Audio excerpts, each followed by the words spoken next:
Thanks everyone for being here. This isn't sexy sounding stuff. We're talking about data collection. Well, that's the people delivering the message are sexy, but the topic is not. At least two of the three. We're talking about data collection. It sounds dry, but there are very few things, despite we legislators thinking that pretty much everything we do is life and death and of critical importance. This really is about life and death and of critical importance.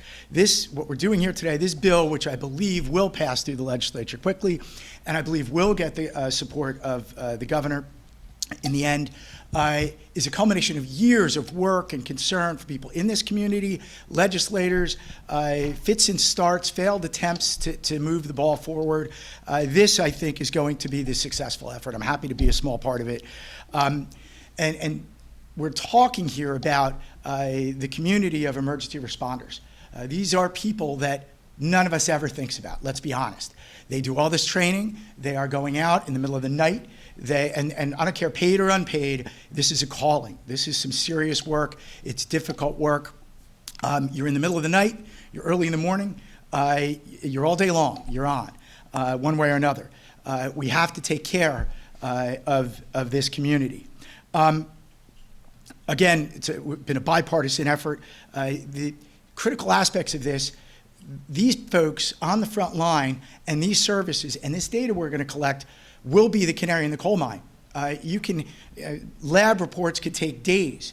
This data that we're going to collect and make use of in almost real time, particularly now when we have threats of disease, of potential terror attacks, of certainly the opioid crisis that we all know exists tragically. Another thing this bill does is it provides statutory framework for the EMS task force. EMS task force is not heralded very frequently, but it's the entity that collectivizes all of our resources when we have an issue like a PAPL visit or an emergency response like Superstorm Sandy or a marathon. Up till now, up to this legislation, there's been no statutory framework for this entity to work under. It now will, which will enable more people to participate and have a structure that they can depend on in order to do that. We are going to be providing tools for any entity that doesn't have the software that they need for this electronic transfer of data through the Department of Health. They have had a program for a while. We're going to make sure that it's available to all that will provide the software needed to comply with this legislation. Through the Highway Traffic Safety Department, we are going to work to provide grants for those that don't have hardware. I think there's not going to be a huge number of those, but we want to make sure, again, that we take care of this community of folks that is so important to us. And again, we all don't think about this stuff for 99.999% of our lives.